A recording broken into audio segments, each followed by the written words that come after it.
So this video will be an introduction of who I am and what it is like being a single dad traveler. As I mentioned, my name is Nicholas Dembski. I'm an American. I graduated from university there in 2013. And if you've seen any other of my videos, you know that my daughter was born within 2 months after I graduated college. It took me a long time to get through school because I didn't have any drive. I didn't know what I really wanted to get my degree in. When I first went, I thought I wanted to get into photography and then teaching and then psychology. Eventually, I ended up graduating with a degree in biology. Since I knew that my daughter was going to be born shortly after I was going to graduate, I also spent my last semester working on my TESOL course, which qualified me to teach English abroad. I knew I was going to need it because my daughter was going to be born in Hong Kong, where her mother was from. Now, I've talked more about this story in another video, and I will link down to that in the description box for you if you're interested, if you want to hear more about it at the end of this video. So here's just a little bit of the backstory. It was basically October before I was going to graduate, so about 7 months before I was due to get my degree, and that's when I found out that I was going to be a dad. My daughter's mother was studying abroad in the United States from China, and she actually had to go back to China at the end of that semester because she was only there in the United States for one. So we actually had to spend a few months apart while she was dealing with the pregnancy and I was finishing up school. As soon as I graduated though, I knew I was going to be heading over to Hong Kong, and that's why I got that TESOL degree.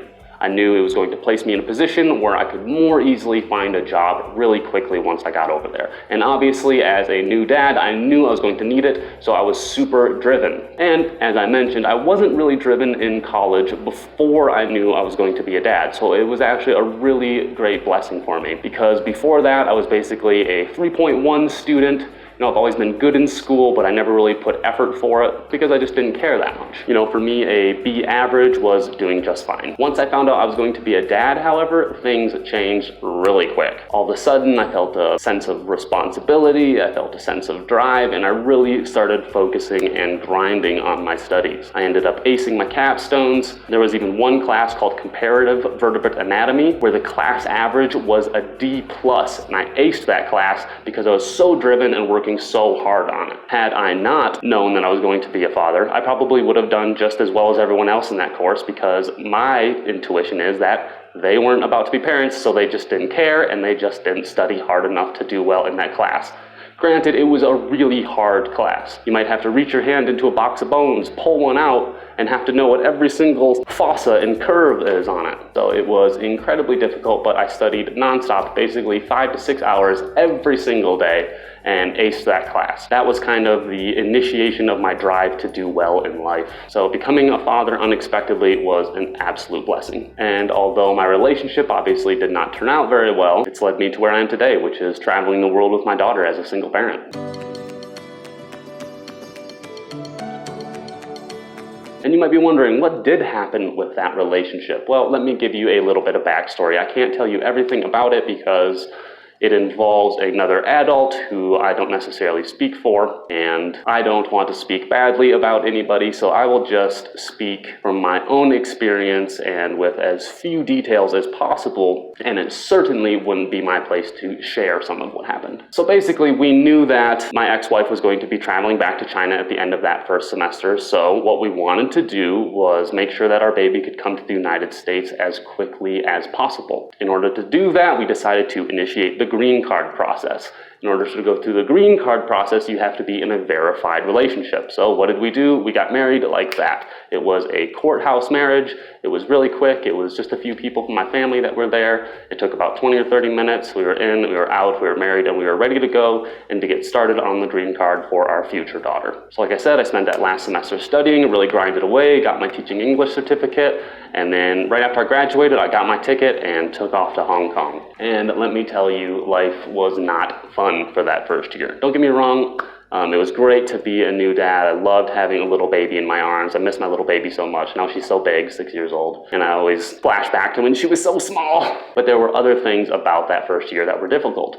First off, I moved to China for the first time. So total culture shock. You know, walking down the street, sometimes people would just stare at me randomly because they would obviously recognize that I was one of the only foreigners in that area, if not the only one. And I knew the baby was on the way, and I also knew I needed to get a job. So in the first couple of weeks that I was in China, I spent the whole time basically walking around, handing out resumes, going into all these different places, getting appointments. And within the first couple weeks, I probably had 30 interviews for teaching English jobs or teaching math or teaching a combination thereof. The point is, there's a lot of teaching jobs available in Hong Kong, so I had a lot of options. There were some really crappy options and there were some really good options. I picked the best option I could. It was a job that had me working just 4 days a week at about 29 hours for a full-time salary, which also gave me room to add in some private students to make even more money. And so I spent a year doing that. I was teaching primarily math with a few English classes as well. Now, my personality can put up with a new job like that for as long as it challenges me. Now, with most new jobs like that, it's about 2, maybe 3 months. After that, you've kind of learned everything.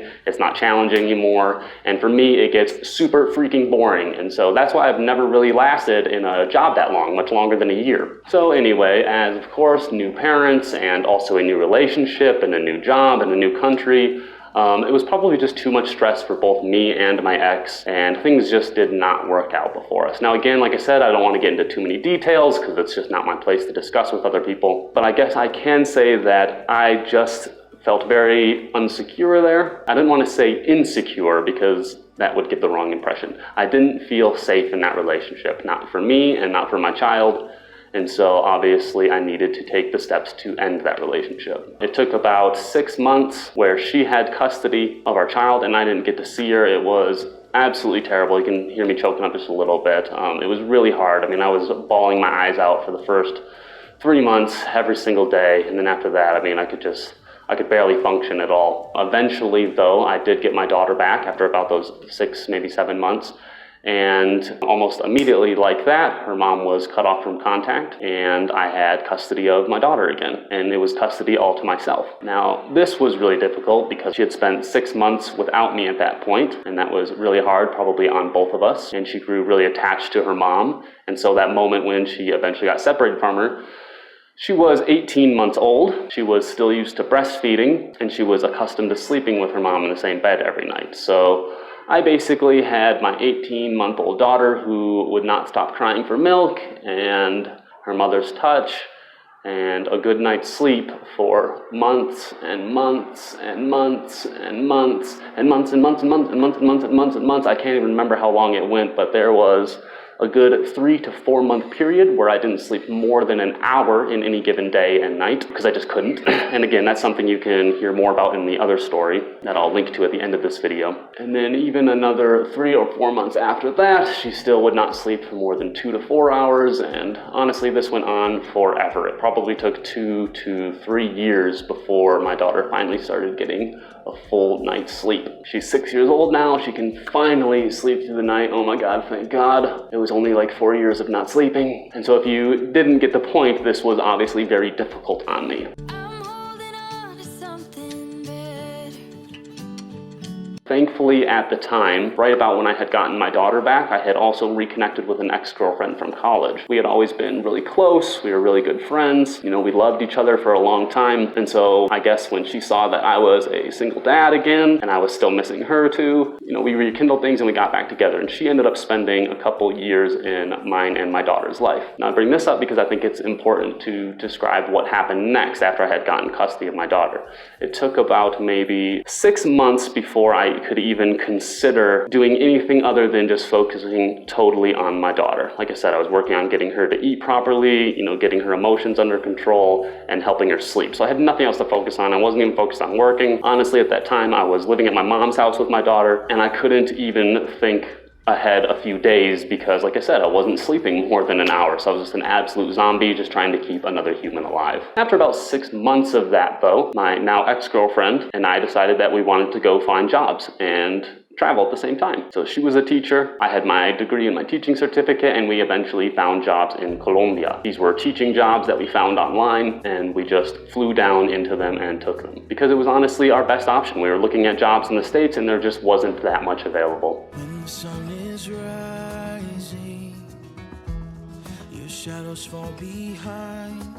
So we flew down to Colombia, and this was kind of one of the first times that I really traveled with my daughter. Now, obviously, she was born in Hong Kong and she had been to the United States, but this was the first time traveling, and it did not go well First off, the job was okay. I mean, you had to wake up super early, like 4 o'clock in the morning, because school started at like 6 or something. I can't remember exactly, but it was really early. So there were some things like that that made it a challenge at the beginning, but that I can get past, okay. What really got me is that I wanted my daughter to be happy and safe all day while I was working. That was kind of the whole point, right? And so before we even moved down, I talked to the principal about this, what were my options, etc. And I had been informed that there was one, a daycare, but it would also be possible to get a nanny to take care of her. And so great, I was all on board for that. But then when I got there, I discovered there was really no way for me to use the daycare because I would have to get to work at about 5 o'clock in the morning, and then I would have to work until about 3 o'clock in the afternoon. But the daycare only ran from about 7 until 2, and so it just became like a big mess. So what do? I talked to the principal and I was able to get my daughter into the school there. Now this was difficult because she was going into the 3 and 4-year-old class, but she was still just 2.5 years old at the time.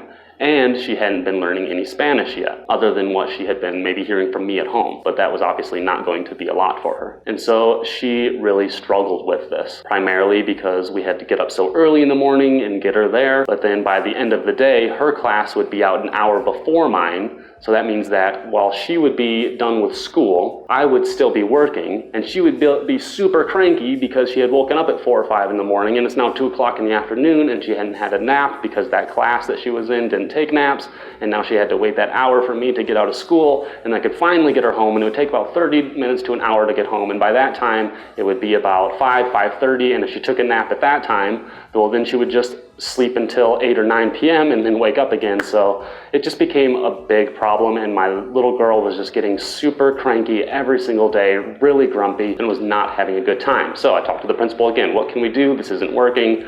She can't go through the schedule. It is killing my little girl, and it's making it so I can't even get any sleep. So we decided to just get a full-time nanny, and the principal recommended me one. It was someone who they knew personally. So great, okay, we have a full-time nanny now. Looking forward to how that goes. This was kind of the first time that I was trusting a stranger to take care of my daughter in my own place, and so I didn't know what to expect. Kind of sorted things out and just make sure that she spent time playing with my daughter and make sure she got a nap in during the day. And this is what really annoyed me, is that she would lie to me about what she was doing. Number one, I can tell when my daughter gets a nap or not. And if I come home and I say, does she get a nap? But I can see that she has her tired, sore, droopy face, I know she didn't get a nap. Number two, we would go shopping every day and pick out all the fruit and stuff that we needed to serve me and my ex-girlfriend and my daughter. But every single day that we would do that, we would have like a big bush of fruit. We'd come back home and it would all be gone. So either she was eating it all or she was stealing from us. And then the thing that really got me, where I was just like, okay, no, we're done with this nanny, it's that I came home one day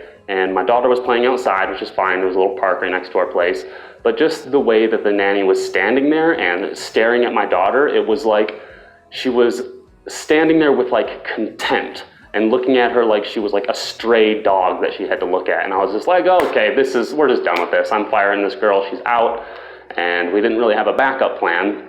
And this was about a month of being into Colombia, so I was just like, you know what? This sucks. It doesn't work for me. It doesn't work for my daughter. We're done. Peace. And we got out of there. And we eventually just took a few days, went over to Cartagena, enjoyed the beach, explored some castles, and just kind of regrouped after what had been a couple $1,000s wasted moving down to Colombia and a whole month wasted trying to figure out a way to get this to work, but it just didn't. And that's the thing about traveling as a single parent, is it sometimes sucks. And this instance really turned me off from traveling full-time. So what did we do? We decided to go back to the United States and start over. Crash down to the real world now. I had told you, you have my heart. So we get back to the United States, and of course everyone is kind of like maybe snickering behind our backs a little bit. Oh, you went to Colombia, haha, it didn't work out, blah, blah, blah. It doesn't matter, I don't really care what people say about that stuff. What we decided to do was just start looking for jobs. So we did. And I eventually found a job within a month at a community college as an ESL consultant. Basically, that just means that I worked with all the international students at getting better at English. And that was actually a pretty good job. Definitely the best job that I ever had in the United States. I was making about $15.50 per hour. And I know that's not great, but it was double what I was making previously, flipping burgers and stuff like that in the United States. So I was happy to be making that much money. But guess what happened? I was in that job for about 3 or 4 months when I started to get bored AF. It just wasn't a challenge anymore. I figured everything out within 2 or 3 months, And then coming into work every day, it was just the same thing. I can't do it. I have to do something new every day or I'm gonna get bored. That's just how it is. That's why I can't stay in a regular job very long. Shout out to my summer camp jobs though, back in New York. Whoop, whoop. I could do those all day. So anyway, we spent some time in the States. It was about not even a year in that job, and it was fine. We got our feet back under us again. But at that time, my now ex-girlfriend and I were talking about maybe trying traveling again. So this was a year later, we'd kind of recuperated and we were ready to go. I found a place to put down my things. So started looking online and I found a really good summer camp job in Vietnam. It was running a summer camp. So we did that. My daughter got to go to the summer camp for free. That was really great because it was a couple $1,000s for tuition. I got paid really well, which was awesome, because that allowed me to save up a ton of money over the course of the summer. And then after we were done in Vietnam, that's when I kind of took on the idea that, you know what, I'm gonna go full bore on trying to work online. I never wanna take a regular job again. I want all my income to come in from the internet. And so that way I can just keep traveling and not have to place myself in a job that I either get bored with or annoyed with, etc. So we took off somewhere that I really wanted to go, and that was to Thailand. I actually wanted to go to learn how to scuba dive, but it ended up being miserable because I got super seasick on my first dive. And it was just a terrible experience where I felt like I was going to drown in my own vomit underwater. Beyond that though, we were in Thailand, and that's when I really started focusing on how to make money online. I started writing for a bunch of different websites. I started captioning for video titles that you can find down here if you're using the closed captions. And I started learning that you can make money online in more than one way. And that's when I really committed to it. I was like, you know what, if I can do this, if I can work online, then perfect, I can do this. I don't have a boss staring over my shoulder. I don't have to clock in and clock out every day. This is something I can do, and I can continuously challenge myself, finding something else to do, finding something new, finding another way to make money. It was fun, finally. And thankfully, I had the money from the summer camp in Vietnam to be able to cushion that experience for a while. And it was not always easy. I know you're the color in the lines type. Never shake things up kind.